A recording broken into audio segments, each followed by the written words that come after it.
God knows why, but Hillary Clinton has now inserted herself into this controversy. Roll it. Your husband, when he was president, faced allegations that were not the same as this, certainly, but had connections to these kinds of old allegations from years ago. And I know that you had concerns at the time, your husband certainly had concerns at the time, that he never really had due process to defend himself from allegations like this.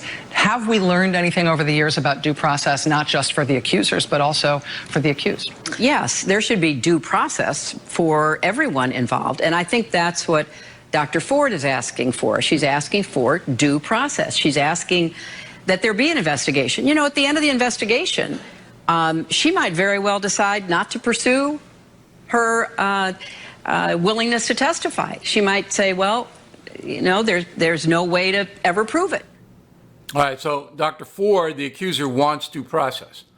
Well, she had 37 years to get that done, didn't she? But now she wants due process. But at the end, maybe she'll decide not to pursue. So what happens to the Kavanaugh family?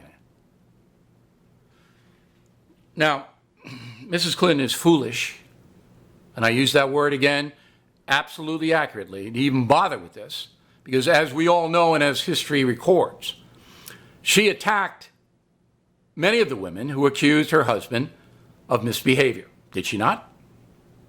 She attacked those women based on nothing. She didn't know anything about it. James Carville, their advisor at the time, was throwing out all this stuff, nuts and sluts and all of this. He didn't know. How could anybody know? I'm not saying all the accusations about Bill Clinton were true. I'm not saying that. They were never adjudicated in a court of law. But Mrs. Clinton was one of the leads in disparaging the accusers. Not the victims. Notice I didn't say victims. In the lead of that. And now all Dr. Ford wants is due process. Well, where was due process when you were laying out Kathleen Willey and the others? Where was due process then? You see what I'm talking about here? Americans have short memories. It's my job to keep track on top of all of this. But I just shake my head. I can't believe some of the things that are being said. Matthew Dowd, the aforementioned director of ABC's political operation, entire operation, called Clarence Thomas a, quote, sexual predator, unquote. How could that happen? How could Disney, which owns ABC News, allow that statement to happen? Matthew Dowd, the head of your political unit? This is, I said, beyond the pale. Our whole fabric of fairness in this country is being torn to pieces right before our eyes.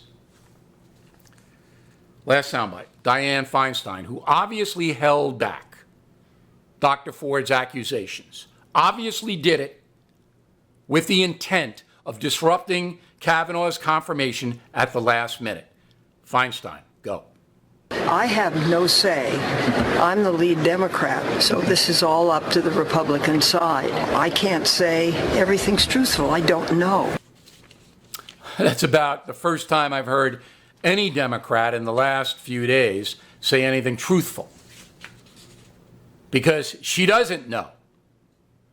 Now, why did you hold back this accusation when you knew about it in July? Why? Not answered. Not answered by the New York Times or any of the others. If I seem to be exasperated, I am.